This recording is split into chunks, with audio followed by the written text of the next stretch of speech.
Illinois faces some big challenges. Today, we're about to hear a truly honest analysis of the problems we face. Equally as important, you'll also hear an in-depth discussion of some practical solutions. This is your radio source for stories, the insight, and the answers you won't hear anywhere else. Not in the media and not coming from Springfield. You're listening to Illinois Rising, presented by the Illinois Policy Institute. Now, here's your host, AM 560's Dan Proft. Welcome to another edition of Illinois Rising. I'm Dan Proft, Morning Drive, co-host of Chicago's Morning Answer with Amy Jacobson, Monday to Friday, 5 a.m. on AM 560. And joining me today on this installment is Pat Hughes, co-founder of the Illinois Opportunity Project. Pat, and this week has been dominated by the discussion of school funding. SB 1 is the legislation question. The governor launched a statewide tour on Monday of this week, calling on the Senate, the Senate technically, Madigan in actuality, to release the funding bill they passed, that the General Assembly passed, so that he can mandatorily veto it, and we can move along to getting dollars to schools so that they can open on time and maintain their schedule. Yeah, and he wants the mandatory veto because there is a bailout, Dan, for Chicago public schools that's carved into the bill. This was all part of the budget shenanigans that took place when they passed the tax increase a couple of weeks ago. This sort of poison pill bill is part of it. And he, the governor, I think smartly, is saying, look, I want schools to open on time. I want to make sure schools get money, but we're not going to bail out. We're not going to use the rest of the state to bail out the feckless, poorly run Chicago public schools where the money is being taken from the rest of the state to go to them. So that's what he's trying to accomplish right now. It'll be interesting to see what the response from Mike Madigan is going to be. And also the response from some of those 15 Republicans who helped Mike Madigan override the governor's veto and institute massive tax increases with no spending reforms, where they sit on this matter. For more on the topic, we're pleased to be joined by State Representative Mark Batnick. He's a Republican from Plainfield. Mark, thanks for joining us. Appreciate it.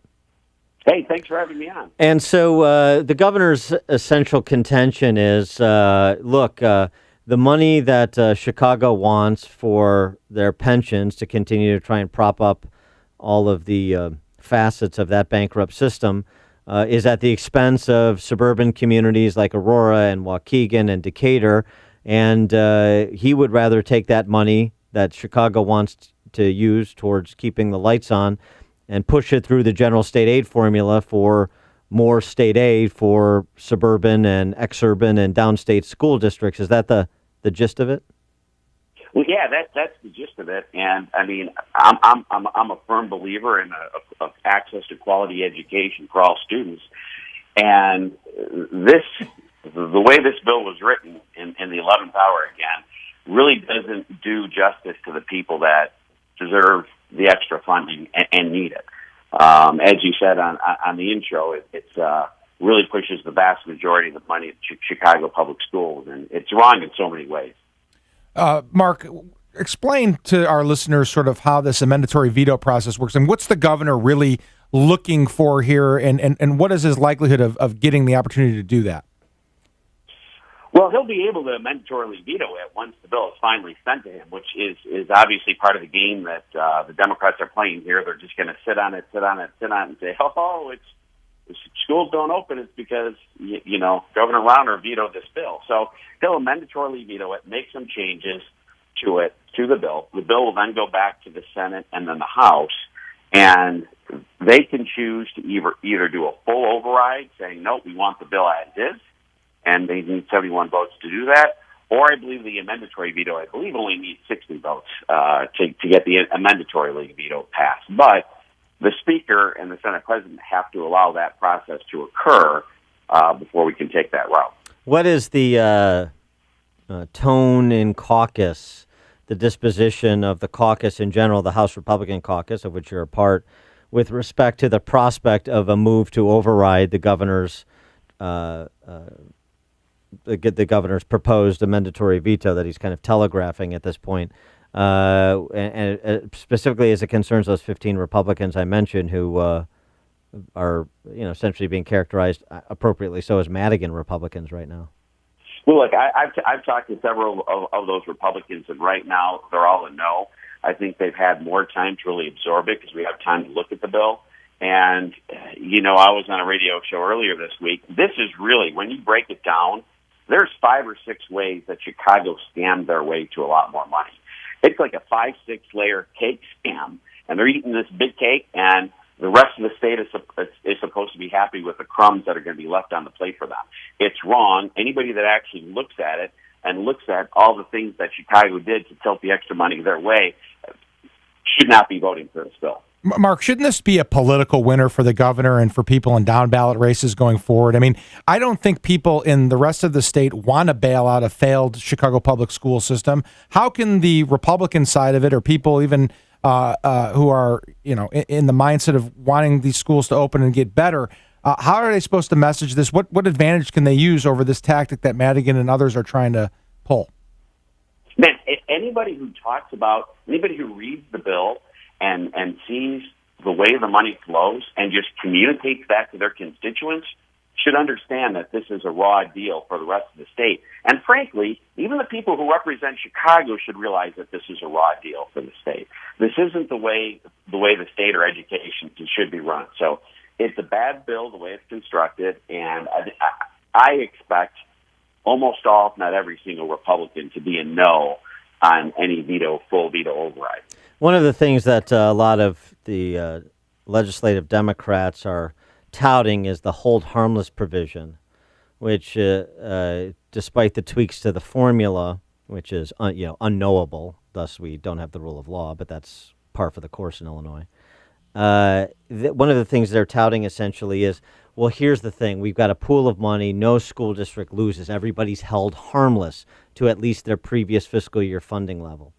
But that sort of assumes that the hold harmless money will be there forever and ever, amen, in this state. And that's suggesting that suburban families predicate the funding levels for their schools going forward on a politician's promise, which is, I'd say, a dicey proposition in this state based on recent and history, like since we were incorporated in 1818.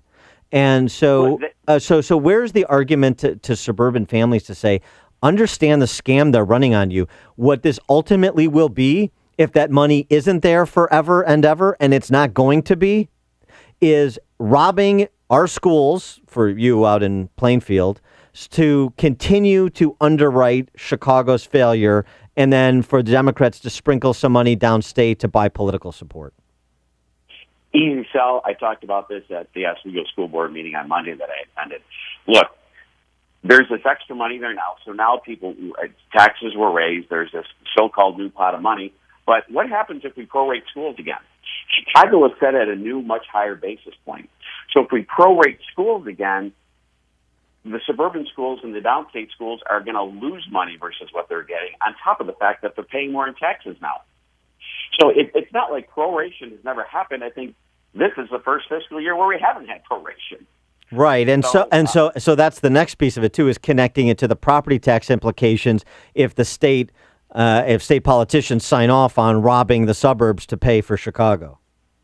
Exactly. Yeah, that exactly explains. Yeah, because they have to make up for the lost revenue, Mark. And how are they going to do that? How are the local school districts going to do it? They're going to raise property taxes again. Right, and that's the problem. Yeah, I mean it's a bad bill. It's a really bad bill. The more you learn about it, you realize the way that it's set up. It's so slanted towards Chicago. It's disappointing that they would actually try something this brazen, but par for the course. There's one other aspect to this discussion that's kind of been underreported. It's been subordinated to the discussion about the funding that we've been having, and that's the tax credit language that even the Dem legislative leaders, I understand, agreed to in principle, that would provide a tax credit to set up a scholarship fund for scholarships for low-income children in places, oh, by the way, like Chicago, have otherwise been relegated to failing, terrible schools. And whether or not that's going to be included, there seems to have been bipartisan buy-in for it, and yet it's still kind of hanging out there. What can you tell us about that? Well, it seems to be one of those things that everybody has bipartisan support for, but then never happens. I go back to Reverend Meeks' Opportunity Scholarship bill several years back. I wonder where public education in Chicago would be. That bill passed, and those 20,000 kids had opportunities to go to better schools. So we'll see. It's a contentious atmosphere in Springfield. That might be a bridge too far right now, but when it comes to education in the state and the lack of outputs, regardless of some of our bigger inputs, especially at CPS, I think all options need to be on the table. All right. He is State Representative Mark Batnick, Republican from Plainfield. Mark, thanks as always for joining us. Appreciate it. Thank you.